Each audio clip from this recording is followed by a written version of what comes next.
Assalomu alaykum, o'zingizni tanishtiring. Assalomu alaykum, ismim Dilafruz. Dilafruz, hozir siz bilan biz bitta ajoyib o'yin o'ynaymiz. O'yinimiz davomida sizga mana shunday asarlardan keltirilgan parchalar ko'rsataman. Ushbu parchalarda ichida bir qancha xatoliklar keltirilgan bo'ladi. Siz ushbu xatoliklarni to'g'ri variantini topishga harakat qilasiz. Tayyor bo'lsangiz biz boshladik.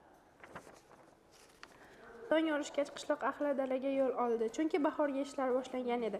Yerga urug' sepish, hosilni parvarish qilish oson ish emasdi. Lekin odamlar mehnatdan qo'rqmas, o'z kelajagi uchun tinmay ter to'kardi. Tong yorishgach virgul. To'g'ri. Qishloq ahlida qattiq x, yumshoq x bo'ladi. To'g'ri. Dalaga yo'l oldi. Dalaga yo'l oldi, virgul. To'g'ri. Chunki bahor ishlari boshlangan edi. Bahorgi ishlar boshlangan edi. Nuqta.